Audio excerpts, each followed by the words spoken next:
YouTube channel medical and nurses सब। आज की क्लास में हम बात करेंगे चाइल्ड हेल्थ नर्सिंग के क्वेश्चंस की, जो आपके एग्जाम में सिलेबस दिया गया है अकॉर्डिंग टू दैट। तो आज की क्लास में हम इम्यूनाइजेशन, चाइल्ड हेल्थ नर्सिंग में जो इम्यूनाइजेशन है और फैमिली प्लानिंग सर्विसेज के बारे में बात करने वाले हैं। जो भी लोग चैनल पर नए हैं प्लीज चैनल को सब्सक्राइब करके बेल आइकन बटन को प्रेस करके रखें, जिससे आपके कोई भी क्लास है जो मिस ना हो पाए। मोस्ट इम्पोर्टेंट थिंग जो अपकमिंग टाइम में एमपी का एग्जाम दे रहे हैं, वेबसाइट पर आप लोग time to time please visit करते रहिए। अभी नया अपडेट तो कुछ भी नहीं है, लेकिन फिर भी आपको सिलेबस है जो अपने सामने रखना है, क्योंकि बहुत सारे लोगों के मैसेजेस आ रहे हैं कि वो एक एक नंबर से लास्ट टाइम से चूक रहे हैं। तो इस बार आपके साथ ये चीज नहीं होनी चाहिए, क्योंकि बहुत दिनों के बाद वैकेंसी आई है। इस बार हो सकता है पेपर आपका थोड़ा सा हार्ड भी आ सकता है, ऐसे जैसे पहले हुए हैं उसके कंपेयर में। आप 2019 का देखिए, 20 का देखिए, 21 देखिए, 22 देखिए, चारों बार पेपर अलग अलग तरीके से है जो चेंज होते गया है। तो यहाँ पर ये चीज आपको अपने दिमाग में रखनी है। दूसरी चीज, अपकमिंग टाइम में बिहार के लिए एग्जाम है एएनएम वालों का, उड़ीसा में एग्जाम है एएनएम का, राजस्थान में एनएचएम, एएनएम का, जीएनएम का एग्जाम है। तो उन सभी के लिए स्टडी मटेरियल अवेलेबल है। आप लोग डायरेक्ट मेरे व्हाट्सएप नंबर पर कांटेक्ट करके उस मटेरियल को परचेस कर सकते हैं। एएनएम वालों के लिए बहुत ही चीप प्राइस है, 200 रुपए में आपको 200 रुपीज चार्ज लगने वाला है, जिसमें आपको 23 पेपर सेट है जो अवेलेबल रहेंगे। और जो लोग एमपीसीएचओ के पेपर्स लेते हैं तो उनको 16 पेपर का चार्ज लगेगा 200 रुपए। इतना चीप प्राइस आपको कहीं पर भी किसी भी प्लेटफॉर्म पे, चाहे आप कोई और यूट्यूब चैनल प्रेफर करते हो या फिर कोई और ऐप है जो या कुछ भी यूज करते हो, वहां पे आपको इतना कम में कुछ भी नहीं मिलने वाला। जो भी लोग इन पेपर्स को लेना चाहते हैं वो ले सकते हैं। चलिए आज की क्लास को हम स्टार्ट करते हैं। जो भी लोग 30 पेपर सीएचओ सेट लेना चाहते हैं उनके लिए भी सीएचओ पेपर्स अवेलेबल है, तो वो भी इन पेपर्स को परचेस कर सकते हैं। तो आज की क्लास का जो हमारा फर्स्ट क्वेश्चन है वो ये रहा है यहाँ पे आपके लिए। नर्सिंग का बहुत ही प्यारा क्वेश्चन है, बहुत एग्जाम्स में भी आता है। क्वेश्चन है, Which period of age is considered as pre-operational stage in Piaget's theory? Gene Piaget ने एक थ्योरी दी थी, उस थ्योरी के अकॉर्डिंग प्री ऑपरेशनल स्टेज कौन सी है? Birth to 2 years, 7 to 11 years, 11 years and above, या फिर 2 to 7 ईयर। कौन सी एज है जो प्री ऑपरेशनल स्टेज कहलाएगी, कंसिडर की जाएगी प्री ऑपरेशनल पीरियड में? वो टाइम पीरियड होगा 2 से 7 साल तक का पीरियड। कौन सा? 2 से 7 साल तक का पीरियड कहलाएगा। देखिए अब आप इसके लिए नोट डाउन कीजिए। जीन पियागेट की थ्योरी, एरिक एरिक्सन की थ्योरी आपको एग्जाम में आती है। तो यहाँ पर सेंसोरी मोटर की बात की जाए तो ये होती है जन्म से लेकर 2 साल तक की, जिसमें बच्चा सेंस क्या चल रहा है, क्या उसके आसपास हो रहा है, वो चीजें देखेगा, उसको समझना स्टार्ट करेगा। फिर आता है pre operational stage. Pre operational stage होती है 2 से 7 साल के बीच में। दैट मीन्स हम कह सकते हैं कि टोडलर ग्रुप से, कब से? टोडलर ग्रुप से लेके प्री स्कूल जो बच्चे होते हैं उनमें, तब से टोडलर से प्री स्कूल जो बच्चे होंगे उनमें। यहाँ पर understand word through language and mental image. Generally जो बर्थ से 2 साल तक के बच्चे होंगे क्या होंगे, वो उनको जो चीजें सामने हो रही है वो देख के समझेंगे, उनको लैंग्वेज समझ में नहीं आएगी। अब डांट आप बोलोगे यहाँ बैठो तो वहां बैठने की जगह खड़े होके भागेंगे, तो यहाँ पर वो ये सब नहीं समझते। लेकिन प्री ऑपरेशनल स्टेज में बच्चे लैंग्वेज से, इमेजिनरी चीजों के थ्रू समझना स्टार्ट करेंगे। तो यहाँ पर यदि प्री ऑपरेशनल स्टेज की बात की जाए तो वो होगी 2 से 7 साल के बीच की। कॉन्क्रीट ऑपरेशनल स्टेज, यहाँ पर बच्चे अच्छी अच्छी नई नई चीजें सोचेंगे, कैटेगराइज करेंगे कि ये चीजें इस कैटेगरी की हैं, पढ़ने वाले आइटम्स पढ़ने, एंटरटेनमेंट, उनको ये सब चीजें समझ में आने लगेंगी 7 से 12 साल की एज में। तो ये कहलाएगी कॉन्क्रीट ऑपरेशनल स्टेज। फिर आता है फॉर्मल, जो कि एक एडोलेसेंट स्टेज में कंसीडर की जाएगी। तो होती है 12 साल से आगे की स्टेज, जिसमें नई नई चीजें सोच के आप उनको कहोगे कि वहां पे भूत है, तो लेकिन वो जब तक उस चीज का साइंटिफिक बाल की खाल ना निकालना तब तक वो नहीं मानेंगे। तो यहाँ पर ये चीजें आप 12 साल के बच्चे में नहीं आजमा सकते हैं। तो इस तरीके से क्या फॉर्मल ऑपरेशनल स्टेज। तो यहाँ पर जो ऑप्शन दिए गए, यदि आपको कहें कि जो फर्स्ट ऑप्शन है, फर्स्ट ऑप्शन में कहा है बर्थ टू 2 ईयर, तो ये सेंसोरी मोटर स्टेज, मतलब बच्चे को चीजें सेंस के थ्रू समझ में आएंगी। प्री ऑपरेशनल मतलब बच्चा इमेज के थ्रू, लैंग्वेज के थ्रू समझेगा। फिर है 7 से 11 साल की स्टेज, तो ये क्या है, प्री ऑपरेशनल स्टेज। यहाँ पे कही गई है आपसे कि प्री ऑपरेशनल स्टेज कौन सी है, क्या है प्री ऑपरेशनल स्टेज कौन सी है, तो 2 से 7 साल तक की स्टेज। क्लियर है। Next is abnormal pregnancy in which the conceptious implants outside the uterine cavity। Generally जो कॉन्सेप्सियस मटेरियल होगा फर्टिलाइजेशन के बाद इम्प्लांटेशन होता है यूट्रस में, बट इम्प्लांटेशन यूट्रस में ना हो के कहीं और हो जाए, ओवरी में हो जाए, फैलोपियन ट्यूब में हो जाए, या फिर फिमरी के यहाँ पे हो जाए, कहीं पे भी हो जाए अदर देन द यूट्रस के, तो ये क्या कहलाएगा, ectopic pregnancy, molar pregnancy, antepartum haemorrhage या फिर अबॉर्शन।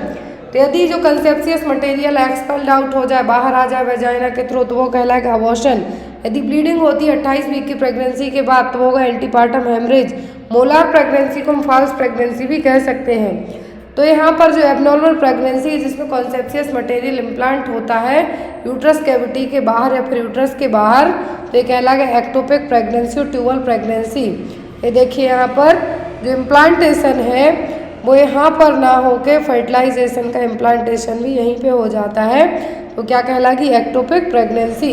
अब यहाँ पर जो फर्टिलाइज एग का इम्प्लांटेशन कॉमनली, यदि कॉमन एक्टोपिक प्रेगनेंसी पूछे तो फैलोपियन ट्यूब के एम्पुला पार्ट में सबसे ज़्यादा होती हैं। याद रखें, फैलोपियन ट्यूब के एम्पुला पार्ट में सबसे ज़्यादा एक्टोपिक प्रेगनेंसी होती हैं। नेक्स्ट है यहाँ पे failure to pass meconium within first 36 hour of life, abdominal distension, poor feeding and empty rectum are the finding of. Question ध्यान से देखिए, यहाँ पर 36 की जगह 48 आवर भी आपको रखे जा सकते हैं। 48 घंटे को काउंट किया जाता है कि बेबी डिलीवर होने के बाद से लेके यदि उसने 48 घंटे तक अपना जो फर्स्ट स्टूल है जिसको हम कहते हैं मेकोनियम वो पास नहीं किया, तो यहाँ पर एब्डोमिनल डिस्टेंशन होगा। जब बाहर ही नहीं, आउटपुट नहीं होगा, तो इनपुट कैसे होगी, तो पुअर फीडिंग भी रहेगी। रेक्टम खाली है तो ये क्या है, हिरस्प्रिंग्स डिसीज है, अपेंडिसाइटिस है, माल एब्जॉर्प्शन है कि पेरिटोनाइटिस है, तो ये कहलाएगा हिरस्प्रिंग्स डिसीज और कंजेनाइटल मेगा कोलोन। यहाँ पर जो गैंग्लियोनिक सेल्स है एब्सेंट रहेंगी, क्या होंगी, गैंग्लियोनिक सेल्स एब्सेंट रहेंगी, जिसके कारण ना तो जनरली गैंग्लियोनिक सेल्स इस तरीके से रहेंगी, लेकिन कंजेनाइटल जो मेगा कोलोन है या फिर हिरस्प्रिंग्स डिसीज है इसमें गैंग्लियोनिक सेल एब्सेंट रहेंगी और एरिया क्या कहलाएगा, हिरस्प्रिंग्स डिसीज, जिसमें बेबी डिलीवर होने के बाद से लेके वो अपना 48 घंटे तक स्टूल पास नहीं करता है, तब हिरस्प्रिंग्स डिसीज है जो डायग्नोस की जाएगी। तो आई होप आपको आज की क्लास अच्छी लगी हो, और कोई भी डाउट हो तो आप लोग कमेंट बॉक्स में अपने डाउट ज़रूर पूछ सकते हैं या फिर मुझे डायरेक्ट व्हाट्सएप पे मैसेज करके पूछ सकते हैं। कोशिश की जाती है कि आप सभी के आंसर्स दे पाएँ, कमेंट बॉक्स में भी और इवन व्हाट्सएप में भी। और जो भी लोग एमपी व्यापम या फिर ऑल अदर स्टेट सीएचओ के पेपर्स लेना चाहते हैं तो डायरेक्ट मेरे व्हाट्सएप नंबर पर पेपर्स को आके ले सकते हैं। अब एक क्वेश्चन आपके लिए, इसका आंसर आप लोग कमेंट बॉक्स में देना। क्वेश्चन है, serum hepatitis is also known as, serum hepatitis को क्या कहा जाता है, हेपेटाइटिस ए, बी, ई या फिर बैक्टीरियल हेपेटाइटिस। तो यहाँ पर मैं आपको छोटा शॉर्ट वे में बताती हूँ कि हेपेटाइटिस जनरली 4 तरीके का मेन कंसीडर किया जाता है, hepatitis A, B, C and E. तो हेपेटाइटिस ए और ई होगा किससे, फीको ओरल रूट के थ्रू, या फिर हम ये कहेंगे कंटामिनेटेड जो भी आइटम्स है उसके थ्रू। फिर आता है बी एंड सी, तो हेपेटाइटिस बी और सी ब्लड ट्रांसफ्यूजन के थ्रू हो सकता है, सेक्सुअल कॉन्टैक्ट के थ्रू भी हो सकता है, निडल प्रिक इंजरी से भी हो सकता है। अब आपको बताना है कि सीरम हेपेटाइटिस कौन सा है। तो आई होप आपको आज की क्लास अच्छी लगी हो। Thank you for watching us, bye bye, good night, take care. How many antenatal visits should be required, तो एंटीनेटल विजिट कितनी ज़रूरी होती हैं, तो वो 3, 4 या फिर 6। तो यहाँ पर WHO के अकॉर्डिंग यदि एंटीनेटल विजिट की बात करें हम, तो एटलीस्ट 4 विजिट है जो ज़रूरी होती हैं। कितनी, 4 visit. Minimum of 4 antenatal visit should be required. First visit within 12 week of pregnancy, as soon as pregnancy suspected, जैसे ही आपको लगता है कि आप प्रेग्नेंट हैं तो मतलब आपको अपना चेकअप कराना चाहिए, वो आपकी पहली एंटीनेटल विजिट होगी। दूसरी विजिट होगी 14th एंड 26th वीक के बीच में, 14 से 26 वीक के बीच में। तीसरी विजिट होगी 28 वीक एंड 34 वीक के बीच में। फिर आती है चौथी विजिट जो कि 36 वीक या फिर टर्म मतलब 37 वीक के बाद होगी। तो यदि एज एन WHO के पूछे वर्ल्ड हेल्थ ऑर्गेनाइजेशन के, तो एटलीस्ट 4 विजिट तो जरूरी ही होती हैं। फिर आपको एक क्वेश्चन आता है, यदि पॉसिबिलिटी हो तो एवरी मंथ चेकअप कराएं आप अपना, लेकिन यदि 8th मंथ की बात की जाए तो जब 8th मंथ ऑफ प्रेगनेंसी हो तब महीने में 2 बार, कितना, महीने में 2 बार आपको चेकअप कराने जाना है। जब 37 वीक कंप्लीट हो जाते हैं तो एवरी वीक आपको अपना चेकअप कराने जाना है। क्या है, जो एज एन WHO के और जो बेसिक प्रायोरिटी वाइज यदि आप अपनी हेल्दी प्रेगनेंसी चाहते हैं तो यहाँ पे क्या है कि आपको इतनी एंटीनेटल विजिट करवानी होगी। Next one is how many extra calorie needs for pregnant women. एक प्रेग्नेंट वुमेन को कितनी एक्स्ट्रा कैलोरीज की ज़रूरत पड़ेगी, 300, 400, 200 या फिर 100। तो एक प्रेग्नेंट लेडी को जो एक्स्ट्रा कैलोरीज की ज़रूरत पड़ेगी वो होगी 300 किलो कैलोरी। कितना, 300 किलो कैलोरी पर डे। इनके हिसाब से पूछते हैं कि जो फर्स्ट ट्राइमेस्टर ऑफ प्रेगनेंसी है कितना एक्स्ट्रा कैलोरी आपको लेना है, तो आप उसमें आप कह सकते हैं कि ज़्यादा कुछ भी नहीं लेना है। अप्रॉक्सीमेट जो वेट गेन होगा प्रेगनेंसी में वो होता है 11 किलोग्राम, एटलीस्ट 11 kg तो बढ़ना ही चाहिए। फिर यहाँ पर कैलोरी की ज़रूरत की बात करें तो first trimester 1800 calories per day, जो सेकंड आएगा और थर्ड आएगा तो इसमें कैलोरी की डिमांड बढ़ेगी। लेकिन इनकेस आपको पूछते हैं डायरेक्ट एग्जाम में कि फर्स्ट ट्राइमेस्टर में कितनी एक्स्ट्रा कैलोरी लेना है, तो एक्स्ट्रा कैलोरी की ज़रूरत नहीं है फर्स्ट में, सेकंड और थर्ड में रहेगी। तो यहाँ पर यदि आपको डायरेक्ट पूछें कि प्रेग्नेंट वुमेन में कितनी कैलोरीज की एक्स्ट्रा ज़रूरत है, तब आपको कहना है कितना, 300, कितनी, 300। लेकिन यदि लैक्टेटिंग मदर में पूछें तो 500। फिर आयरन की बात करें प्रेगनेंसी में तो 100 mg पर डे के हिसाब से आयरन, 500 mcg पर डे के हिसाब से फॉलिक एसिड की ज़रूरत पड़ेगी। Next one is the what to use to calculate the EDD। तो आप EDD को कैसे कैलकुलेट करेंगे, from LMP, from past to menstrual period based on amenorrhoea after none of the above. From LMP का मतलब है last menstrual period, past to menstrual period या फिर बेस्ड ऑन एमनोरिया मतलब आपके पीरियड्स एब्सेंट है तो आपको लगेगा कि प्रेग्नेंट है, ऐसा नहीं है। तो कैलकुलेट किया जाएगा एस्टिमेटेड डेट ऑफ डिलीवरी के लिए या फिर ड्यू डेट के लिए, तो वो होगा लास्ट मेंस्ट्रुअल पीरियड का पहला दिन प्लस 9 महीने plus 7 day equal to EDD। और नेगल्स फॉर्मूला के according estimate date of delivery निकालने का फॉर्मूला है। Next one is physiological anaemia during pregnancy is the result of. तो फिजियोलॉजिकल एनीमिया प्रेगनेंसी में होता है जब, तो ये क्यों होगा, इंक्रीज ब्लड वॉल्यूम के कारण, increase detoxification demands on mother's liver, decrease dietary intake या फिर नन ऑफ द अबव। तो प्रेगनेंसी में जब 11 ग्राम पर DL से हीमोग्लोबिन का लेवल कम हो जाए तब इसको एनीमिया कंसीडर किया जाता है। फिर यहाँ पर फिजियोलॉजिकल एनीमिया क्यों होता है प्रेगनेंसी में, क्योंकि ब्लड वॉल्यूम बढ़ जाता है इसके कारण, because increase the blood volume. Next one is hypertensive disorder of pregnancy is. Pregnancy में हाइपरटेंसिव डिसऑर्डर कौन से होंगे, eclampsia, stage second hypertension, pre hypertension या फिर नन ऑफ द अबव। तो प्रेगनेंसी में एक्लेम्सिया और प्री एक्लेम्सिया 2 तरीके के हाइपरटेंसिव डिसऑर्डर होते हैं। कौन कौन से, एक्लेम्सिया और प्री एक्लेम्सिया। तो यहाँ पर एक्लेम्सिया और प्री एक्लेम्सिया में दोनों में क्या होगा, एक ही डिफरेंस होता है। तो एक्लेम्सिया में क्या होगा, कभी भी फिट्स नहीं आती हैं, सॉरी एक्लेम्सिया में फिट्स आती हैं लेकिन प्री एक्लेम्सिया में फिट्स नहीं आती हैं। एक बेसिक और दोनों के बीच का डिफरेंस यदि पूछा जाता है, एक्लेम्सिया में फिट्स आती हैं, कन्वर्जन्स आते हैं, लेकिन प्री एक्लेम्सिया में नहीं आएगा। BP हाई रहेगा, हेडेक होगा, विजुअल डिस्टर्बेंस होगा, पॉलीयूरिया होगा और यहाँ पे साथ ही साथ ब्लड प्रेशर बहुत ही ज़्यादा हाई जाएगा। तो यहाँ पर जो हाइपरटेंसिव डिसऑर्डर है प्रेगनेंसी में क्या, एक्लेम्सिया। वॉमिटिंग डिसऑर्डर पूछे तो वो होता है hyperemesis gravidarum. Next one is first TT immunisation should be administered to the antenatal mother at of pregnancy. तो पहला TT का इम्यूनाइजेशन वैक्सीनेशन कब किया जाएगा, 12th वीक में, 16th वीक में, 20 वीक में या फिर 24th वीक में। जो फर्स्ट TT इम्यूनाइजेशन किया जाएगा वो होगा 16th वीक में। कब, 16th वीक में। इसके बाद 1 महीने का ब्रेक दे के दूसरा टीटी इंजेक्शन दिया जाएगा। 2 टीटी के इंजेक्शन दिए जाते हैं, दोनों के बीच में 1 महीने का ब्रेक दिया जाता है और गैप दिया जाता है। नर्सिंग का सबसे फेमस क्वेश्चन जो आपको हर एक नर्सिंग एग्जाम में आता है वो आपकी लिए रहा है। यहाँ पे क्वेश्चन है the fundus of the uterus reach up to the level of umbilicus when the duration of pregnancy is. तो फंडस है जो यूट्रस का अम्बलाइकस की एज एन हम ये कह सकते हैं लेंथ तक कब किस वीक में पहुंचेगा, 20 वीक, 24 वीक, 26 वीक या फिर 36 वीक की प्रेगनेंसी में। What is the term weight of uterus? Term weight of uterus का मतलब है जो नॉर्मली यूट्रस का वजन होता है वो होता है 60 ग्राम, 60 ग्राम, लेकिन टर्म वेट ऑफ यूट्रस की बात की जा रही है तो कितना होगा, 700 ग्राम, 900 ग्राम, 60 ग्राम या फिर 600 ग्राम।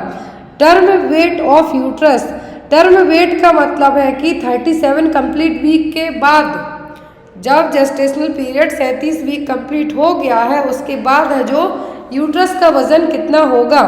तो यूट्रस का वजन होगा जब कितना, 900 ग्राम तक। एवरेज वेट होता है टर्म यूट्रस का 900 से 1000 ग्राम, और जो नॉन प्रेग्नेंट स्टेट में यूट्रस का वजन होता है 60 ग्राम, कितना, 60 ग्राम तक। तो यहाँ पर आपको कहा है टर्म वेट। टर्म वेट पूछें जब भी तो आपके दिमाग में एक चीज़ आना चाहिए कि 37 वीक का जेस्टेशनल पीरियड होने के बाद यूट्रस का वजन पूछा है तो 900 से 1100 ग्राम तक हो सकता है, 900 ग्राम से 1100 ग्राम तक। लेकिन यहाँ पर डायरेक्ट कहें, यदि आपको एक टर्म यहाँ पे रेस कर दिया जाए और कहें कि what is the wait of the uterus, तब आप कहेंगे 60 ग्राम। लेकिन यहाँ पे आपको कह दिया जाए कि टर्म वेट क्या होगा यूट्रस का, तब आपको कहना है 900 gram. Next one is the connection between umbilical vein and inferior vena cava in the fetal life is known as. तो ऐसा कनेक्शन जो अम्बलाइकल वेन और इंफीरियर वेना केवा के बीच में, वो भी फीटल लाइफ में, मतलब यूट्राइन लाइफ में ही, फीटल लाइफ में ही जो कनेक्शन है अम्बलाइकल वेन और इंफीरियर वेना केवा के बीच में, वो क्या कहलाएगा, pulmonary artery, umbilical artery, ductus venosus या फिर डक्टस आर्टरियोसिस। तो अम्बलाइकल वेन और इंफीरियर वेना केवा के बीच का फीटल लाइफ का कनेक्शन कहलाएगा आपका डक्टस वीनोसिस। एग्जाम में अभी देखो पूरी चीज़ें आएंगी जो यहाँ पे ऐड की गई हैं।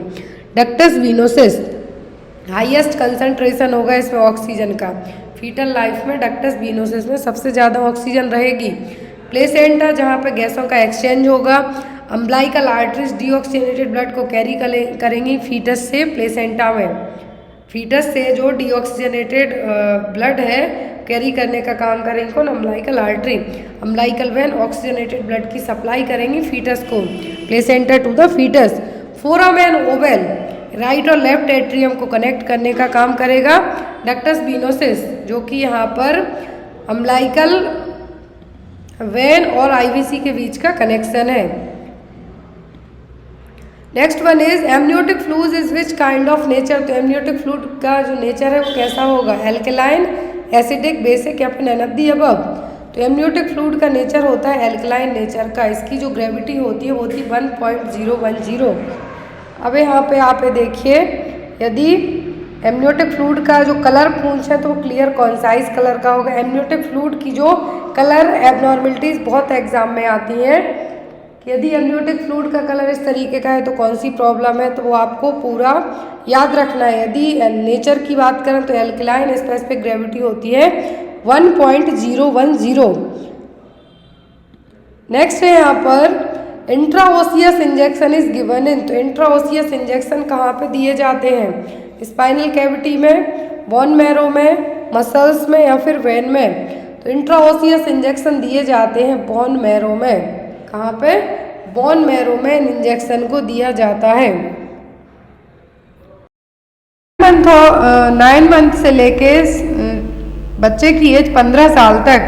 तो जब हम MMR वैक्सीन ही देते हैं तो जब बच्चे की एज कितनी हो जानी चाहिए, 9 मंथ कंप्लीट हो जाने चाहिए। 9 month 2 days 3 days 15 days at least पूरे 9 महीने कंप्लीट हो जाने चाहिए।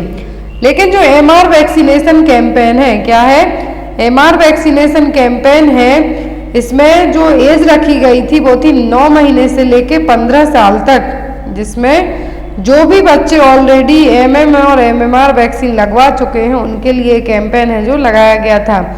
तो यहाँ पर आपको MR वैक्सीनेशन का जो कैंपेन है, एग्जाम में आता है, तो यहाँ पर याद रखना है एज 9 महीने से लेके कितनी 9 मंथ, लेकिन 15 साल से कम।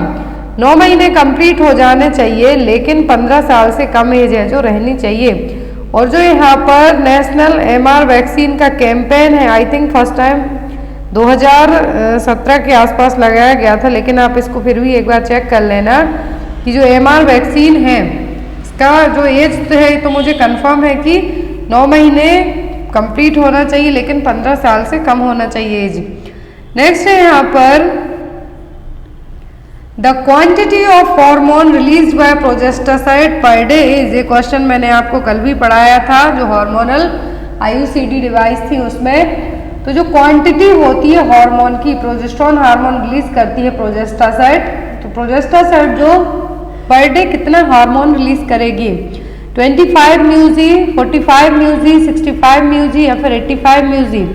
तो जो प्रोजेस्टासाइड होती है पर डे रिलीज करती है 65 म्यूजी हार्मोन। कितना 65 म्यूजी हार्मोन। ये रही यहाँ पर डिवाइस, आपको डिवाइस की इमेज याद रखनी है, एग्जाम में आ सकती है। कॉमनली इसमें जो टोटल प्रोजेस्टेरोन होता है वो होता है 38 mg, कितना 38 mg, 38 mg। लेकिन यदि पर डे इसके रिलीज करने की बात करें तो पर डे 65 म्यूजी हार्मोन है जो रिलीज करेगा। और इसका जो मोड ऑफ एक्शन होगा प्रोजेस्टासाइड का, क्या करेगा, जो थिक प्लग बनाएगा, किसका, म्यूकस का, सर्वाइकल उसके यहाँ पर, जिससे जो स्पर्म है वो पेनिट्रेट ना कर पाए। जब प्लग बन जाएगा, सर्वाइकल ओस क्लोज की जाएगी म्यूकस से, थिक म्यूकस प्लग से, तो जो स्पर्म है वो क्या होंगे, वो पेनिट्रेट ही नहीं हो पाएंगे, अंदर ही नहीं पहुंच पाएंगे। तो इसका मेन काम क्या है, म्यूकस को थिक करना, जिससे सर्वाइकल ओस को क्लोज किया जा सके। पर डे कितना रिलीज करेगी, 65 म्यूजी, और टोटल कितना होता है इसमें 38 mg। नेक्स्ट है यहाँ पर Which of the following is true regarding RU 486? RU 486 को लेके सही पॉइंट क्या है? It prevents from fertilization, has affinity for estrogen receptors, single dose of 10 mg prevents pregnancy in 90% cases, या फिर cause delayed menstruation। RU 486 इसका दूसरा नाम क्या है, मीफेप्रोस्टोन। अब आपको जिनको RU 486 पता नहीं है तो मैं बता दूं, इसका दूसरा नाम है मीफेप्रोस्टोन, और ये अबॉर्शन के लिए यूज की जाने वाली मेडिसिन है। और ये क्या करेगी, इसके बारे में लेके जो सही पॉइंट है वो क्या है, वो है कॉज द डिले मेंस्ट्रुएशन। क्या होगा, cause the delay menstruation. RU 486 और मीफेप्रोस्टोन, it is a medication typically used in combination with misoprostol to bring about an abortion during the pregnancy। यदि आप प्रेग्नेंट हो गए हैं तो मिसोप्रोस्टोल के साथ में मीफेप्रोस्टोन 486 को है जो दिया जाएगा, और इसका जो कॉम्बिनेशन है 97% है जो इफेक्टिव होगा। तो अब बात आती है मीफेप्रोस्टोन की, तो ये फर्टिलाइजेशन से प्रिवेंट करने का काम नहीं करेगी, और ये क्या है, प्रोजेस्टेरोन रिसेप्टर के प्रति क्या है, एफिलिएट है। यहाँ पर ये जो एंडोमेट्रियम है, यहाँ पर प्रोजेस्टेरोन को ब्लॉक करने का काम करेगी। इम्प्लांटेशन को, जो डेसिडुआ में सेडिंग हुई है, स्लगिंग हुआ है, तो उसको इम्प्लांट होने से प्रिवेंट करेगी। सिंगल डोज इसका कितना होता है, 10 mg प्रिवेंट्स द प्रेगनेंसी। यदि RU 486 को लिया जाए तो ये 10 mg तो प्रेगनेंसी को प्रिवेंट करेगी 99.1% केस में। लेकिन ये मेनली जो RU 486 मेडिसिन है किसके लिए यूज की जाती है, अबॉर्शन के लिए। और ये फर्स्ट ट्राइमेस्टर की जो प्रेगनेंसी होती है उसी को अवॉइड करने में यूज किया जाएगा। नेक्स्ट वन है यहाँ पर vitamin A in vegetable source is called. तो विटामिन ए को जो वेजिटेबल सोर्स है क्या कहा जाएगा, रेटिनॉल, कैरोटीन, पेंटोथेनिक एसिड या फिर कैल्सीफेरॉल। तो विटामिन ए, डी, ई के सभी क्या है, फैट सोल्यूबल विटामिन है। लेकिन विटामिन ए का वेजिटेबल सोर्स क्या कहलाएगा, कैरोटीन। क्या होगा, कैरोटीन। और यदि एनिमल सोर्स पूछे, याद रखें आप, यदि वेजिटेबल सोर्स पूछा है तो कैरोटीन। क्या है, कैरोटीन। यदि एनिमल सोर्स, जो लोग मांस मच्छी खाते हैं उसके थ्रू आपको विटामिन मिलेगा तो वो होगा रेटिनॉल। दोनों याद रखना है। कैरोटीन है वेजिटेबल, जो वेजिटेरियन लोग हैं उनको मिलेगा विटामिन ए का टाइप, और जो रेटिनॉल है जो लोग एनिमल फूड खाते हैं उनके लिए जो मिलेगा वो होगा रेटिनॉल। नेक्स्ट है यहाँ पर which antibody is at higher concentration at colostrum. तो कोलेस्ट्रम में सबसे ज्यादा हाई कॉन्सेंट्रेशन एंटीबॉडी कौन सी है? आईजीजी, आईजीएम, आईजीए या फिर आईजीई। आज के लिए आपको क्वेश्चन है कि कौन सा इम्यूनोग्लोबुलिन है जो कि किस में रहेगा? ह्यूमन मिल्क में और कोलेस्ट्रम में रहेगा। तो यहाँ पर हायर कंसंट्रेशन है जो कोलेस्ट्रम में कौन सा है? तो कोलेस्ट्रम की बात करें तो सबसे ज्यादा हायर कंसंट्रेशन में होगा आईजीजी। कौन सा? आईजीजी। नेक्स्ट है यहाँ पर milk secretion in breast of mother is influenced by mother's. तो यहाँ पर जो माँ अपने बच्चे को ब्रेस्ट फीड करवाती है, लैक्टेटिंग मदर है, तो जो मिल्क का सीक्रेशन हो रहा है ब्रेस्ट में, तो मदर के किस चीज पर इन्फ्लुएंस करेगा या फिर डिपेंड करेगा? Nutritional state, physiological state, hormonal state या फिर ऑल ऑफ दी अबव। तो मिल्क का सीक्रेशन जो ब्रेस्ट से हो रहा है, कोलेस्ट्रम निकल रहा है, तो ये डिपेंड करेगा माँ के न्यूट्रिशनल स्टेटस पर। माँ यदि कुपोषित है तो ब्रेस्ट से मिल्क निकलना है जो ना के बराबर होगा। फिजियोलॉजिकल स्टेट का मतलब माँ की कंडीशन कैसी है। हार्मोनल स्टेट का मतलब है कितना ऑक्सीटोसिन, कितना प्रोलैक्टिन हार्मोन है जो रिलीज किए जा रहे हैं इस पर भी। तो आपका जो आंसर होगा वो क्या आएगा? Option number D, all of the above. क्या होगा? All of the above. Next one is let down reflex is responsible for the. Let down reflex किसके लिए रिस्पॉन्सिबल होंगे? मिल्क सीक्रेशन के लिए, मिल्क इजेक्शन के लिए, मिल्क एब्जॉर्प्शन के लिए या फिर मिल्क डाइजेशन के लिए। तो लेट डाउन रिफ्लेक्स है, क्या है? लेट डाउन रिफ्लेक्स है, ये किसके लिए रिस्पॉन्सिबल है? तो ये होगा मिल्क इजेक्शन के लिए। लेट डाउन रिफ्लेक्स और मिल्क इजेक्टिंग रिफ्लेक्स वो क्या है यहाँ पर? वो होगा ऑक्सीटोसिन के थ्रू। और प्रोडक्शन किसके थ्रू होगा? प्रोलैक्टिन के थ्रू। नेक्स्ट है यहाँ पर Bitot spot is the characteristics features of which deficiency. Bitot spot ये कौन से विटामिन की या फिर मिनरल की कमी के कारण होंगे? कैल्शियम की, विटामिन डी की, विटामिन ए की या फिर विटामिन सी की। तो बाइटॉट स्पॉट देखने को मिलेंगे आपको विटामिन ए की कमी के कारण। इस तरीके से यहाँ पर जो आंख आपको दिख रही है, जो स्पॉटिंग देखने को मिल रही है, केरेटिन जो कि ह्यूमन की जो कंजक्टिवा है वहाँ पर केरेटिन क्या होना स्टार्ट हो जाएगा? वहाँ पर केरेटिन का जो फॉर्मुलेशन है या फिर बिल्डअप है जो होना स्टार्ट हो जाएगा। तो ये क्या कहलाएगा? बाइटॉट स्पॉट, जो कि यहाँ पर ओवल हो सकता है, ट्रायंगुलर हो सकता है, इरेगुलर इन शेप में जो है हो सकता है। जो इमेज आप देख रहे हैं यहाँ पर स्पॉट आप देख रहे हैं नीचे की तरफ आपको दिख रहा है। तो जो बाइटॉट स्पॉट है इसमें क्या होगा? केरेटिन बिल्डअप होना स्टार्ट होगा। कहाँ पर? कंजक्टिवा में, ह्यूमन आइज की कंजक्टिवा में केरेटिन बनना स्टार्ट होगा, जो कि या तो ओवल शेप में हो सकता है, ट्रायंगुलर शेप में हो सकता है या फिर किसी भी शेप में हो सकता है, जो कि साइन है विटामिन ए की कमी का, जिससे कॉर्निया है जो कैसी रहेगी? ड्राई रहेगी, ड्राइनेस देखने को मिलेगी। और एक और क्वेश्चन आपको एग्जाम में आता है आंखों को लेके कि जब आंखों की क्लीनिंग की जाती है, आइस क्लीनिंग की जाती है, तो कैसे की जाती है? Inner to outer canthus. आपको याद रखना है जब भी आइस क्लीनिंग पूछी जाए तो inner to outer canthus. Next है यहाँ पर Alma Ata conference on health was held in. तो अल्मा अटा कॉन्फ्रेंस है जो कब हुई थी? 12 सितंबर 1978 को, 14 सितंबर 1968 को, 14 सितंबर 1978 को या फिर नब्दी अबब। तो जो अल्मा अटा कॉन्फ्रेंस हुई थी ये हुई थी 12 सितंबर 1978 को। कहाँ पर हुई थी ये? तो ये जो प्राइमरी हेल्थ केयर के लिए इस कॉन्फ्रेंस में जो प्राइमरी हेल्थ केयर है, पीएससी है, इसको भी डिसाइड किया गया था 12 सितंबर 1978 को। पहले कजाकिस्तान था, सोवियत सोशलिस्ट रिपब्लिक का जो यहाँ पर कंट्री है कजाकिस्तान, वहाँ पर इसकी क्या हुई थी? बैठक हुई थी।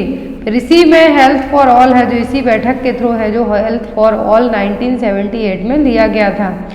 नेक्स्ट वन है यहाँ पर which of the following is not a content of drug kit A provided eight sub centre. तो सब सेंटर में किट ए और किट बी प्रोवाइड करवाई जाती हैं। तो कौन सा कंटेंट है जो सब सेंटर में किट ए प्रोवाइड करवाई जाती है? वो उसका नहीं है। Oral rehydration salt, tablet paracetamol और PCM, tablet cotrimoxazole and last one is the vitamin D. तो किट ए और किट बी दोनों कहाँ पर प्रोवाइड की जाती है? सब सेंटर में। अब सब सेंटर में जो किट होती है किट ए, उसमें जो नहीं होगा वो होगा टैबलेट पैरासीटामोल, क्योंकि जो टैबलेट पैरासीटामोल है सब सेंटर की किट बी में रहेंगी। आपने ये पढ़ा है कि किट ए किट बी सब सेंटर में जो किट मिलेंगी, किट ए मिलेगी किट बी मिलेगी। इनका कंटेंट मैंने आपको बोला था, आपको इनका कंटेंट याद रखना है। तो किट ए में जो सामान नहीं है वो क्या होगा? वो होगा टैबलेट पैरासीटामोल।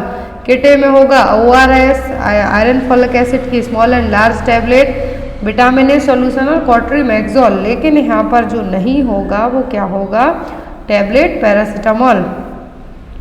नेक्स्ट वन है यहाँ पर, which of the following contribute to growth monitoring of under 5 children. तो इनमें से क्या है जो 5 साल से कम एज की बच्चे, अंडर 5 ईयर चिल्ड्रन का मतलब है जिनकी उम्र 5 साल नहीं हुई है, उससे कम एज के बच्चे, क्या चीज़ें उनकी हेल्थ पर अफेक्ट करेंगी, ग्रोथ पर कैसे मॉनिटरिंग करेंगे? अपगार स्कोर से, वेट मॉनिटर करके, रोड टू हेल्थ चार्ट से, या फिर हेल्थ एजुकेशन से। तो जिन बच्चों की एज 5 साल से कम है, किनकी? जिनके 5 साल से कम है, यदि eight the time of birth की बात करें कि बच्चा हेल्दी डिलीवर हुआ है नहीं, तो वो हम अपगार स्कोर से करेंगे।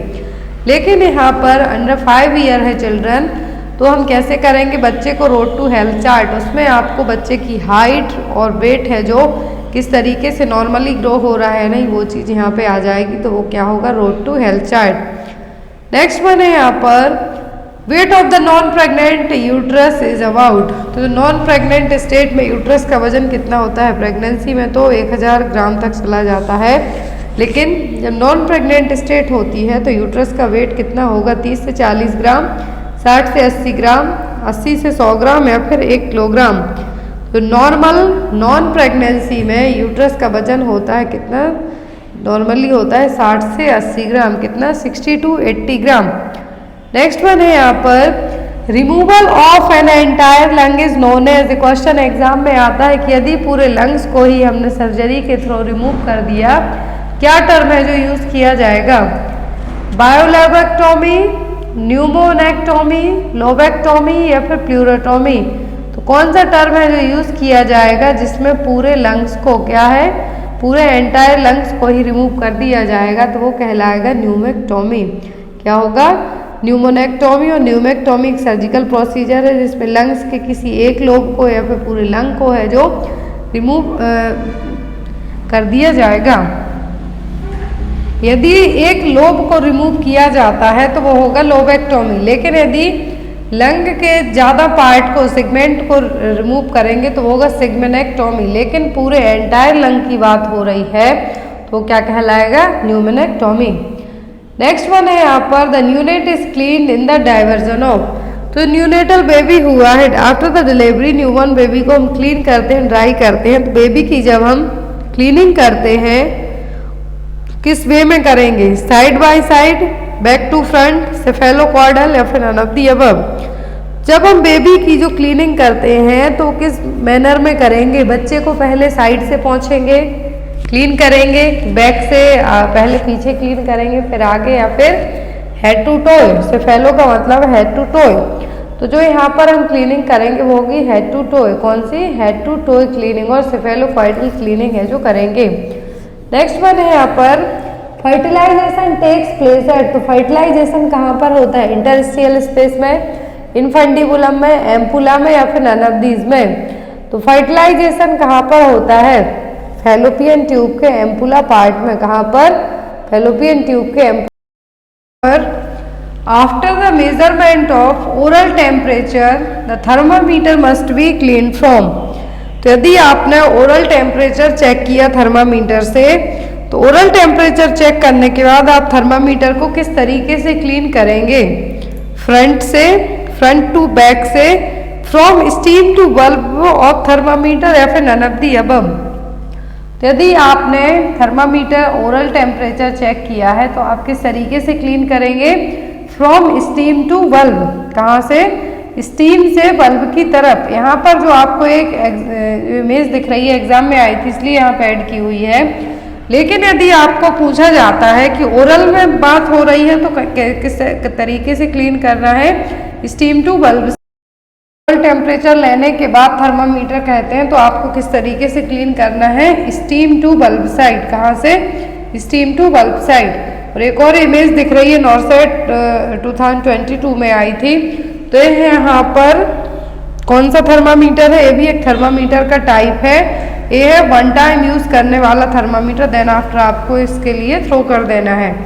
नेक्स्ट है यहाँ पर Indian Mental Health Act has been passed in the year. तो इंडियन मेंटल हेल्थ एक्ट है जो कब पास हुआ था, एक क्वेश्चन भी एग्जाम में आता है। तो इंडियन मेंटल हेल्थ एक्ट पास हुआ था 1987 में।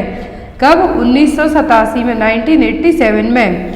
नेक्स्ट है यहाँ पर what is the normal position of uterus. तो यूट्रस की नॉर्मल पोजीशन क्या है, एंटीबाइटेड, एंटीफ्लेक्स्ड, बोथ एंटीबाइटेड, एंटीफ्लेक्स्ड। तो यहाँ पर जो आपके लिए क्वेश्चन लाए गए हैं, आपके नॉर्सेट के अलावा जो लोग CHO का एग्जाम भी दे रहे हैं उनके लिए भी हेल्पफुल रहने वाले हैं। तो यहाँ पर जो नॉर्मल पोजीशन होती है यूट्रस की वो होती है एंटीबाइटेड, एंटीफ्लेक्स्ड। कैसी होगी, एंटीबाइटेड, एंटीफ्लेक्स्ड। नेक्स्ट है यहाँ पर क्वेश्चन आपका most important question, which of the following haemoglobin value denotes anaemia in a pregnant women. तो कौन सी वैल्यू रिप्रेजेंट करेगी कि प्रेगनेंसी में जो लेडी है, प्रेग्नेंट वुमेन है, उसको क्या हो गया, एनीमिया हो गया। एनीमिया का मतलब यहाँ पर हिंदी में कहे तो खून की कमी हो गई है उसके लिए। तो कौन सा टर्म है जो यहाँ कितनी वैल्यू है ये चीज़ रिप्रेजेंट करेगी, हीमोग्लोबिन 11%, HB 12%, HB 9% या फिर HB 13%। तो प्रेगनेंसी में हीमोग्लोबिन का जो लेवल है जब 9% से भी कम हो जाए तब लेडी किस में कंसीडर की जाएगी, एनीमिया में। किसमें, एनीमिया में। तो नॉर्मल वैल्यू होती है 12 ग्राम पर DL, लेकिन अकॉर्डिंग टू WHO के नॉर्मली आप यदि बात करते हैं तो यदि बिलो 11 जा रहे हैं तब आपको क्या कहा जाएगा, एनीमिया। लेकिन प्रेगनेंसी में जब यही हीमोग्लोबिन लेवल 9 to 10.9 ग्राम पर DL चला जाता है, मीन्स बिलो 9 जाता है, तो ये क्या है आपका, ये हो जाएगा एनीमिया। फिर माइल्ड, मॉडरेट, सीवियर कैटेगरी आती है। एग्जाम में क्वेश्चन बहुत बार आता है, यदि माइल्ड एनीमिया है तो बिलो 9 रहेगा, मॉडरेट है तो 7 to 9 तक रहेगी रेंज, सीवियर है तो 4 to 7 तक ये रेंज रहेगी। नेक्स्ट वन है यहाँ पर what is the duration of pregnancy in human being. तो ह्यूमन बीइंग में प्रेगनेंसी कितने टाइम तक के लिए रहेगी, 10 लूनार मंथ तक और 10 lunar month, 9 calendar month plus 7 days, 40 weeks या फिर ऑल ऑफ दी अबव। तो जब हम LMP कैलकुलेट करते हैं तो कैसे करते हैं, जिसमें 9 जो first day of last menstrual period हम यूज़ करेंगे, 9 मंथ प्लस 7 डेज ऐड करते हैं, 10 लूनार मंथ ऐड हो जाते हैं। यदि हम 28 दिन का मंथ काउंट करेंगे तो वो यहाँ पे 10 लूनार मंथ हो जाएंगे, और वीक्स में करें तो 40 वीक्स। तो ये क्या हो जाएगा, ऑल ऑफ दी अबव। का आंसर होगा D, all of the above. Next one है यहाँ पर vitamin A supplementation is given to children from the age of 1 to 6 year for every. तो जिन बच्चों की एज 1 साल से 6 साल तक हो जाती है तो उनको विटामिन ए सप्लीमेंट दिया जाता है। तो कब दिया जाता है, एवरी 3 मंथ में, एवरी 6 मंथ में, ईयरली या फिर एवरी 8 मंथ में। तो जिन बच्चों की एज 1 से 6 साल तक हो जाती है तो उनको विटामिन ए सप्लीमेंट दिया जाता है एवरी 6 मंथ में। कब, एवरी 6 मंथ में विटामिन ए का डोज है जो दिया जाता है। कितना दिया जाता है ये भी एग्जाम में आता है। तो यदि बच्चे की एज 12 महीने से 59 मंथ तक, 59 मंथ तक हम कहें या फिर 6 ईयर तक कहें तो 2 लाख यूनिट आयु, और यदि यहाँ पर 1 साल से कम है तो 6 महीने से 11 महीने तक है तो 1 लाख। नेक्स्ट है यहाँ पर breast is the modification of which gland. तो ब्रेस्ट है एक किस ग्लैंड का मॉडिफिकेशन है, चेंजेबल फॉर्म है, सेबेसियस ग्लैंड का, बर्थोलिन ग्लैंड का, स्वेट ग्लैंड का या फिर एंडोक्राइन ग्लैंड का। तो जो ब्रेस्ट है किसका मॉडिफिकेशन है, कौन सी ग्रंथि का मॉडिफिकेशन है, तो ये स्वेट ग्लैंड का। किसका, स्वेट ग्लैंड, जिसको यहाँ पर ब्रेस्ट को क्या कहा जाता है, मेमरी ग्लैंड, जो कि मिल्क प्रोडक्शन में बेबी के लिए जो मिल्क प्रोडक्शन है ये हेल्प करेगा, वो क्या है, मेमरी ग्लैंड और ब्रेस्ट। नेक्स्ट वन है यहाँ पर कॉन्ट्रैक्शन स्ट्रेस टेस्ट। इसकी इमेज आपको एग्जाम में आती है। तो कॉन्ट्रैक्शन स्ट्रेस टेस्ट के लिए क्या कहा जाता है, oxytocin challenge test, stress test, both A and B या फिर नन ऑफ द अबव। तो हमने नॉन स्ट्रेस टेस्ट पढ़ा है, स्ट्रेस टेस्ट पढ़ा है। तो यहाँ पर कॉन्ट्रैक्शन स्ट्रेस टेस्ट जो एनएसटी एग्जाम में आपको आता है, इमेज दी हुई रहती है, एक जो प्रेग्नेंट लेडी होती है पेट में एक बेल्ट बांधे रहेगी, तो वो क्या है, वो है यहाँ पर कॉन्ट्रैक्शन स्ट्रेस टेस्ट। इसको हम क्या कहते हैं, ऑक्सीटोसिन चैलेंज टेस्ट। जो प्रेगनेंसी में फीटस किस तरीके से आपके जो कॉन्ट्रैक्शन आ रहे हैं, यूट्राइन कॉन्ट्रैक्शन आ रहा है, उसमें किस तरीके से वो कोप कर पा रहा है, वो चीज़ें यहाँ पे चेक की जाएंगी। नेक्स्ट है यहाँ पर the process of development of a matured ovum is called. तो मैच्योर ओवम, जो मैच्योर एग है, उसका पूरी प्रोसेस होना डेवलपमेंट की क्या कहलाएगा, ओव्यूलेशन, ऊफोरिया, ऊजेनेसिस या फिर ऊसाइड। तो क्या टर्म है जो यूज किया जाएगा, जो टर्म यूज होगा वो क्या कहलाएगा, ओव्यूलेशन। नेक्स्ट वन है यहाँ पर which of the following stage of labour is called the observational stage. देखिए लेबर की 4 स्टेज होती है, first, second, third, fourth. First stage कहलाती है cervical dilatation stage, second stage कहलाती है बेबी की एक्सपल्सन स्टेज, थर्ड स्टेज होती है placental expulsion stage, third stage में प्लेसेंटा बाहर आएगा, फोर्थ स्टेज होती है ऑब्जर्वेशनरी स्टेज। तो यहाँ पर आपका जो क्वेश्चन है कि ऑब्जर्वेशनरी स्टेज कौन सी है, तो वो fourth stage of labour. Next है यहाँ पर परपीरियम स्टार्ट्स विथ। तो परपीरियम पीरियड कब स्टार्ट होता है, एक्सपल्सन ऑफ द फीटस से, एक्सपल्सन ऑफ द प्लेसेंटा से, इनिशिएशन ऑफ ब्रेस्ट फीडिंग से या फिर ऑनसेट ऑफ लेबर से। जो परपीरियम स्टार्ट होता है वो होता है जब प्लेसेंटा एग का एक्सपल्सन हो जाता है। और नॉर्मल परपीरियम पीरियड का जो ड्यूरेशन होता है वो होता है 6 वीक या फिर 42 डेज। कितना, 6 वीक या फिर 42 days. Next one is the hormone that is injected to pregnant women at the time of delivery. तो डिलीवरी के टाइम पर कौन सा हार्मोन इंजेक्ट किया जाता है, प्रोजेस्टेरोन, ऑक्सीटोसिन, प्रेडनिसोलोन या फिर नन ऑफ द अबव। तो जो हार्मोन इंजेक्ट किया जाता है eight the time of contraction, delivery के टाइम पर जो यूट्राइन कॉन्ट्रैक्शन आते हैं उनको और ज़्यादा इंप्रूव करने के लिए जो हार्मोन हम देते हैं वो कौन सा होता है, oxytocin hormone. Oxytocin hormone pregnancy के यूट्राइन कॉन्ट्रैक्शंस के अलावा जब जो ब्लीडिंग होती है, पीपीएच होता है, उसको कंट्रोल करने के लिए भी ये यूज़ किया जाता है। नेक्स्ट है यहाँ पर plotting of partograph should started. तो पार्टोग्राफ में एक ग्राफिकल रिप्रेजेंटेशन आता है, तो पार्टोग्राफ हमें कब स्टार्ट करना है, active phase of first stage of labour, latent phase of first stage of labour, second stage of labour या फिर थर्ड स्टेज ऑफ लेबर में। तो पार्टोग्राफ हमें कब यूज करना है, तो पार्टोग्राफ स्टार्ट करना है हमें कब, active phase of first stage of labour. जब सर्विक्स 4 सेंटीमीटर या फिर उससे ज़्यादा डायलेट हो जाए तब हमें क्या करना है, पार्टोग्राफ स्टार्ट करना है। पार्टोग्राफ के कंपोनेंट्स आते हैं, तो वो cervical dilatation, descent of the fetal head, uterine contraction है जो इसमें यूज़ किया जाएगा। तो इसमें पार्टोग्राफ का आपको इमेज आ सकती है, एग्जाम में पूछा जा सकता है कि ये क्या है, क्या कंपोनेंट होते हैं। तो ये पार्टोग्राम जिसमें मदर की इंफॉर्मेशन, नाम, एज लिखा जाता है, फीटल वेलबींग मतलब फीटल की हार्ट रेट क्या है, लिक्वर कितना है, लिक्वर का मतलब यहाँ पर एमनियोटिक फ्लूइड का कैरेक्टर क्या है, लेबर की प्रोग्रेस क्या है, कितने डायलिटेशन हो चुका है सर्विक्स का, किस तरीके के कॉन्ट्रैक्शन आ रहे हैं, कौन सी मेडिकेशन दी गई है, पेनरिलीफ दिया गया है, पैथिडिन दी गई है कि ऑक्सीटोसिन दिया गया है। तो ये सभी चीज़ें इसमें क्या की जाएंगी, ऐड की जाएंगी। ये रहा यहाँ पर जो पार्टोग्राफ का फॉर्मेट आपको एग्जाम में आ सकता है। तो यहाँ पर नेम होगा, ग्रेविडा कितनी बार प्रेग्नेंट है, कितनी प्रेगनेंसी हुई है, हॉस्पिटल का नंबर, आप कितने टाइम से एडमिट है, ये सभी चीज़ें यहाँ पर लिखी जाएंगी। नेक्स्ट है यहाँ पर which stage of puerperium period is called remote stage. तो परपीरियम तो हमने पढ़ लिया कि भैया 6 वीक का टाइम है, परपीरियम कहलाएगा। अब यहाँ पर रिमोट स्टेज कौन सी कहलाएगी, परपीरियम पीरियड है जो रिमोट स्टेज क्या है, within 24 hour after the child birth, early up to 7 days, up to 6 week या फिर नन ऑफ द अबव। तो परपीरियम डिलीवरी होने के बाद जब प्लेसेंटा का एक्सपल्सन हो गया तो परपीरियम पीरियड स्टार्ट होता है, वो 42 डेज तक रहेगा या फिर 6 वीक तक रहेगा। तो यहाँ पर रिमोट स्टेज कौन सी कहलाएगी, अप टू 6 वीक तक की स्टेज क्या कहलाएगी, रिमोट स्टेज, जिसमें पूरा जो 6 वीक का पोस्टपार्टम पीरियड है, परपीरियम पीरियड है, इसमें जो नॉन प्रेग्नेंट स्टेज में आपके जेनाइटल ऑर्गन है नॉन प्रेग्नेंट स्टेज में रिवर्ट होंगे।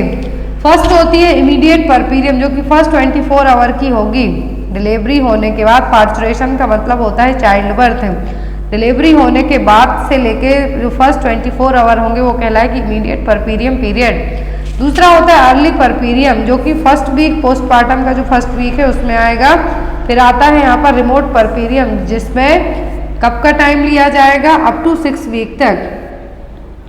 नेक्स्ट वन है यहाँ पर the failure of uterus to its normal sizes. तो यदि यूट्रस अपनी नॉर्मल साइज में वापस रिवर्ट नहीं हो पाई तो हम क्या कहेंगे, इन्वोल्यूजन, सब इन्वोल्यूजन, रिट्रैक्शन या फिर ऑल ऑफ दी अबव। तो कौन सा टर्म है जो यूज किया जाएगा, तो यदि यूट्रस अपनी नॉर्मल वापस साइज में नॉन प्रेग्नेंट स्टेज में रिवर्ट बैक नहीं हो पाई तो ये कहलाएगा सब इन्वोल्यूजन। क्या कहलाएगा, सब इन्वोल्यूजन। सब इन्वोल्यूजन का जो मेन कॉज होता है वो होता है यहाँ पर या तो प्लेसेंटा प्रीविया हो सकता है या फिर प्लेसेंटा प्रीविया नहीं, यहाँ पर जो फर्स्ट कॉमन कॉज होता है यूट्रस का जब वापस अपनी कंडीशन में बैक नहीं हो पाती है वो होगी मेनली पीपीएच के कारण हो सकता है या फिर यूट्राइन एटोनिसिटी के कारण हो सकता है। नेक्स्ट वन है यहाँ पर strongest stimulation for lactation is by.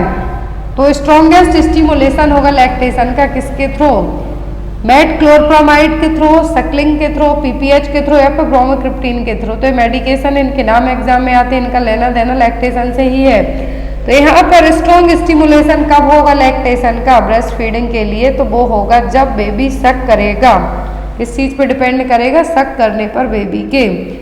यहाँ पर फिजियोलॉजी आती है लैक्टेशन की, तो यहाँ पर लैक्टेशन का स्टिमुलेशन जो स्ट्रॉन्ग स्टिमुलेशन है वो क्या होगा, सक करना, बेबी का सक्लिंग। अब यहाँ पर फिजियोलॉजी होती है लैक्टेशन की, तो इसमें 5 स्टेज होती है। लैक्टेशन का मतलब है मिल्क का बनना किस तरीके से बनेगा। फर्स्ट होती है mammogenesis. Mammogenesis that means development of breast to a functional state. तो ब्रेस्ट फंक्शनल स्टेट में आने की स्टेज क्या कहलाएगी, मेमोजेनेसिस। फिर आती है लैक्टोजेनेसिस। लैक्टोजेनेसिस में जो ब्रेस्ट एल्व्यूलाई है वहां पर सिंथेसिस और सीक्रेशन होना मिल्क का, जो मिल्क बनना है, सिंथेसाइज होना, सीक्रेशन होना है, तो वो क्या कहलाएगा, लैक्टोजेनेसिस। गैलेक्टोकाइनेसिस, काइनेसिस जब बर्ड जुड़ता है दैट मीन्स कुछ काम होने वाला है, तो यहाँ पर मिल्क इजेक्ट होगा। जब बेबी सक करेगा तो मिल्क इजेक्ट होगा। अब लैक्टेशन की प्रोसेस को मेंटेन भी किया जाएगा, तो ये कहलाएगा लैक्टोपोइसिस। इन्वोल्यूजन का मतलब होगा पोस्ट लैक्टेशन, जब बेबी ब्रेस्ट फीड करना स्टॉप कर देता है तो क्या होगा, जो ब्रेस्ट की साइज है वो भी अपनी नॉर्मल स्टेज में आ जाती है। तो यहाँ पर एक क्या कहलाएगा, involution of breast. Next one है यहाँ पर a case of 28 week pregnancy with pain and bleeding diagnosis is. तो यदि 28 वीक की प्रेगनेंसी है, पेन हो रहा है, ब्लीडिंग हो रही है, तो ये क्या है, प्रीमेच्योर लेबर है, थ्रेटेंड अबॉर्शन है, प्लेसेंटा प्रीविया है या फिर एक्सीडेंटल हेमरेज है। तो यहाँ पर जितने भी ऑप्शन दिए हुए हैं, प्रीमेच्योर लेबर में बिफोर 36 वीक के जब डिलीवरी होने वाली होती है, लेबर पेन आएंगे, वो होगा प्रीमेच्योर लेबर। थ्रेटेंड अबॉर्शन या फिर मिस्ड अबॉर्शन हम जिसको कह सकते हैं, तो ये बिफोर 20 वीक के ही होगा। प्लेसेंटा प्रीविया में क्या होगा, ब्लीडिंग होगी लेकिन पेन नहीं होगा। अब ये क्या है, एक्सीडेंटल हेमरेज है। क्या है, एक्सीडेंटल हेमरेज है। प्लेसेंटा प्रीविया में ब्राइट रेड वेजाइनल ब्लीडिंग होगी लेकिन विदाउट पेन के, इसमें किसी भी तरीके का पेन नहीं होगा और सेकेंड हाफ ऑफ प्रेगनेंसी में होने के चांसेस ज़्यादा रहेंगे। नेक्स्ट वन है यहाँ पर after delivery the dose of tablet calcium carbonate with vitamin D3 is. तो डिलीवरी के बाद कैल्शियम कार्बोनेट और विटामिन B3 की टैबलेट का डोज दिया जाता है, तो ये कितना दिया जाता है, 1 tablet a day for 6 months, 2 tablet a day for 6 months, 2 tablets a day for 9 months या फिर 3 tablets a day for 6 months। तो टैबलेट दी जाती है कैल्शियम की और विटामिन D3 की, तो ये दी जाती है 6 मंथ के लिए। तो ये कितनी दी जाती है, तो पर डे 2 टैबलेट्स, कितनी, 2 टैबलेट। यहाँ पर ऑस्टिफिट नाम की है, लेकिन आपका जो केमिकल कंपोजिशन आपको वो याद रखना है। कैल्शियम कार्बोनेट ब्रांड नेम अलग अलग नाम से भी मिल जाती है मार्केट में। विटामिन D3 की जो टैबलेट दी जाती है वो दी जाती है 2 टैबलेट डेली, 2 टैबलेट लेना है 6 मंथ तक। नेक्स्ट है यहाँ पर oxytocin challenge test is contraindicated in all except. तो जो हमने ऑक्सीटोसिन स्ट्रेस टेस्ट पढ़ा है वो सभी केस में कॉन्ट्रा इंडिकेटेड है किसी एक को छोड़कर। प्रीवियस टू सिजेरियन सेक्शन, यदि आपके 2 बार पहले सिजेरियन सेक्शन हो चुका है, LSCS के थ्रू डिलीवरी हुई है, तब oxytocin challenge test contraindicate रहेगा। History of preterm labour, preterm labour की हिस्ट्री रही है तब भी oxytocin challenge test contraindicate होगा। फिर आता है breech presentation and placenta praevia. तो ये सभी केस में कॉन्ट्रा इंडिकेट है, मतलब ऐसे केस में हमें ऑक्सीटोसिन चैलेंज टेस्ट नहीं करना है, लेकिन जिसमें कर सकते हैं तो वो है ब्रीच प्रेजेंटेशन। कौन सा है? Breech presentation.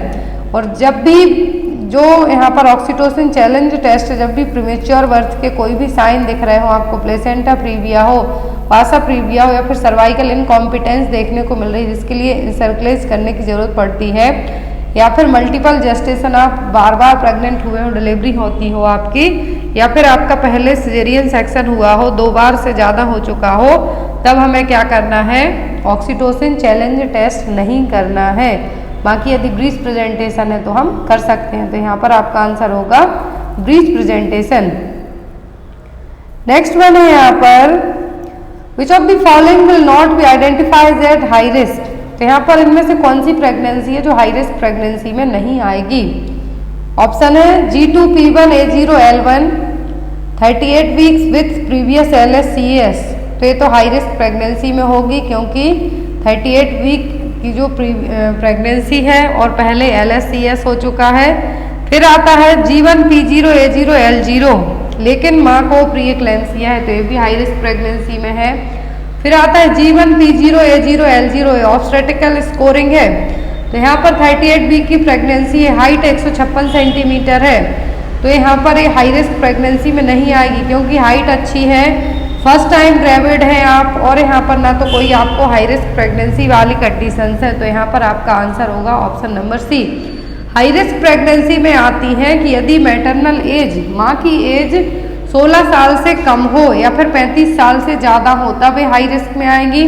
या तो कोई क्रॉनिक डिसीज हो, डायबिटिक हो सकती है, कार्डियोवैस्कुलर हो सकती है, हाइपरटेंशन हो सकता है, थायराइड हो सकता है, तो ये आ जाएंगे हाई रिस्क में। प्री एक्लेम्सिया जो कि प्रेगनेंसी इंड्यूस्ड हाइपरटेंशन जिसको हम कहेंगे वो आ सकता है। RH आइसो इम्यूनाइजेशन आ सकता है। स्टिल बर्थ का मतलब है हिस्ट्री रही हो पहले कि बार बार आपका यूट्रस में ही जो गर्भ है उसी में आपके बच्चे की डेथ हो गई हो, तो वो भी आएंगी।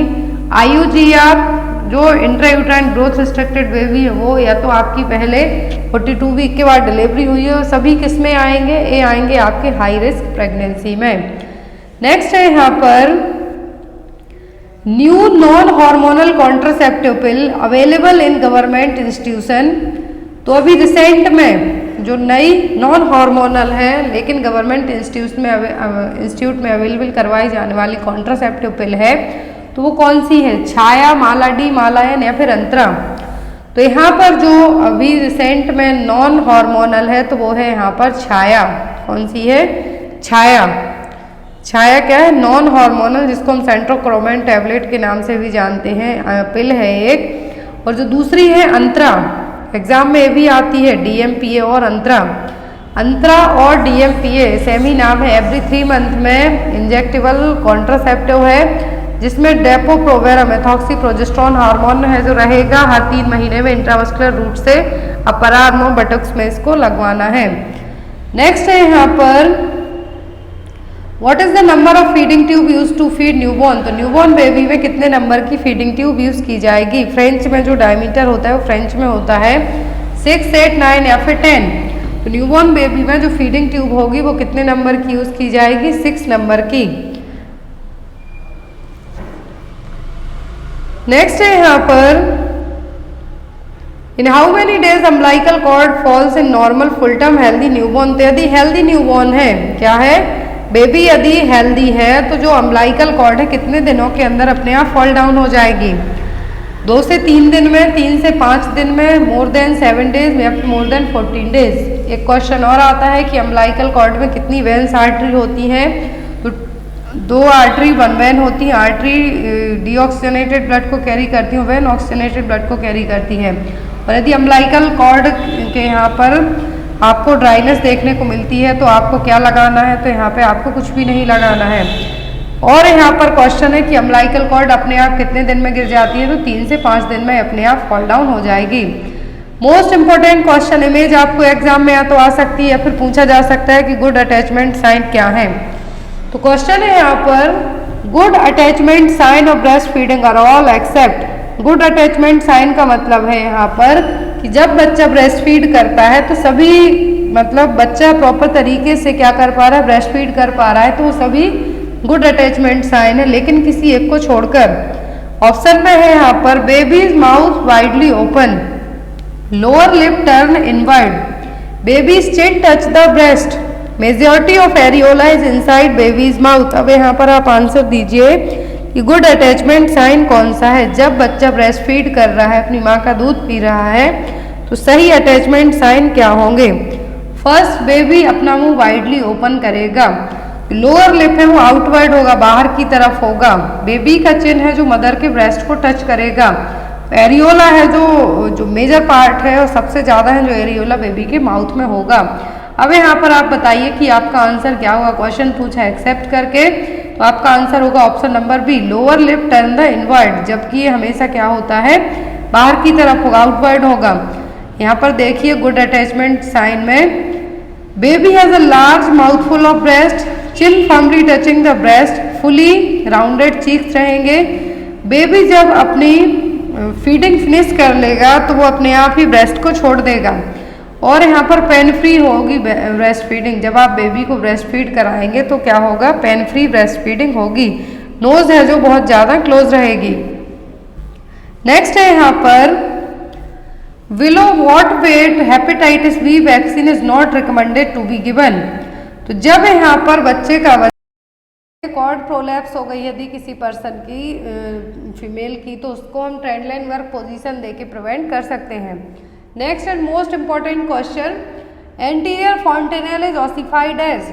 तो एंटीरियर फॉन्टेनेल है किस एज में ऑसिफिकेशन होगा, मतलब यहाँ पर क्या हो जाएंगे, एक तरीके से हम कहें तो मर्ज हो जाएंगे, ऑसिफिकेशन हो जाएगा। ऑप्शन में 1 month after the birth, 2 month after the birth, 6 month after the birth, 18 month after the birth या फिर 25 मंथ आफ्टर द बर्थ। तो यहाँ पर जो फॉन्टेनेल है, क्या है फॉन्टेनेल, इनका ऑसिफिकेशन होगा। तो यदि इनिशियली सबसे पहले जो ऑसिफिकेशन होता है वो होता है पोस्टीरियर फॉन्टेनेल का, किसका, पोस्टीरियर फॉन्टेनेल का, और बाद में होता है एंटीरियर का। एंटीरियर का होता है 18 month after the as.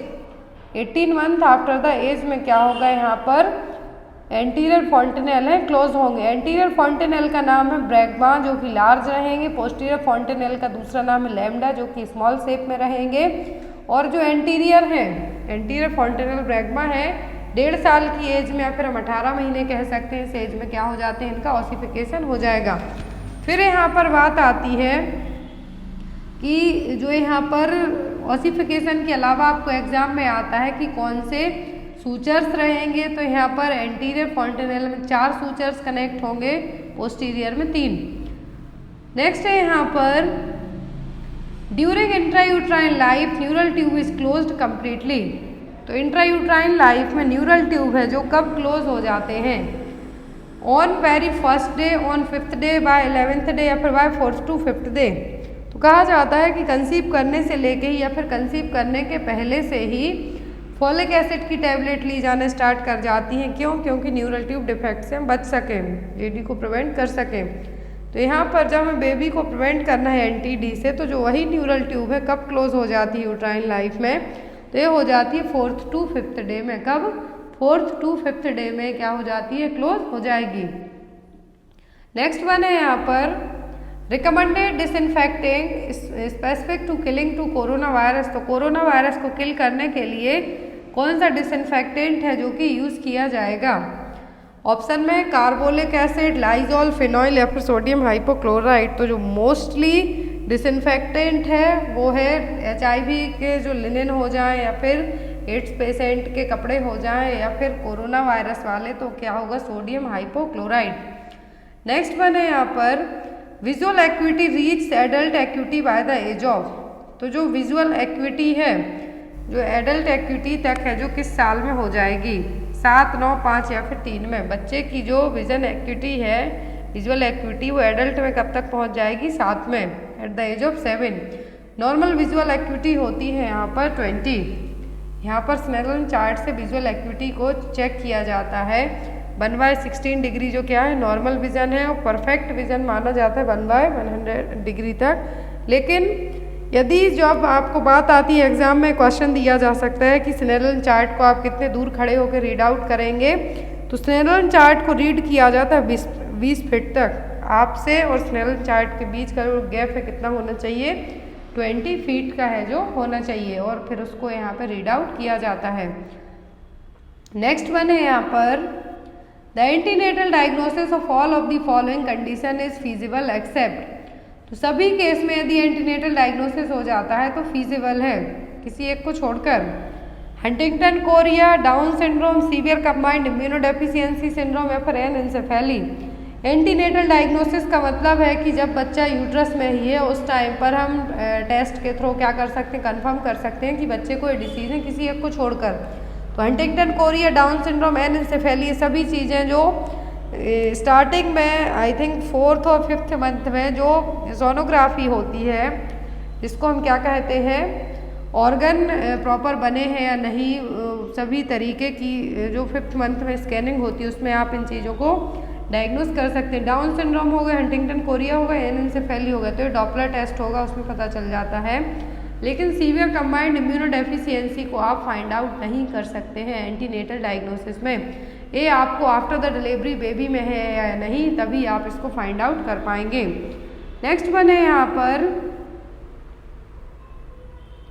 Highest incidence of marasmus is seen in which. तो मरासमस के सबसे ज़्यादा केस हैं किसमें, किस तरीके के बच्चों में देखने को मिलेंगे, न्यूबॉर्न बेबी में, इन्फेंसी पीरियड में, स्कूल गोइंग चिल्ड्रन में या फिर टोडलर ग्रुप में। तो मरासमस सबसे ज़्यादा देखने को मिलता है इन्फेंसी पीरियड में, किसमें, इन्फेंसी पीरियड में, जिनकी एज 1 साल से कम होती है। क्वासिओरकर देखने को मिलता है टोडलर एज ग्रुप में, किसमें, टोडलर एज ग्रुप में सबसे ज़्यादा जो मरासमस देखने को मिलेगा 1 साल से कम एज के बच्चों में, जिसको इन्फेंसी पीरियड कहेंगे। क्वासिओरकर देखने को मिलेगा जिन बच्चों की एज 1 से 3 साल तक हो। नेक्स्ट है यहाँ पर, neonatal mortality rate is calculated by estimating the number newborn death with in how many days.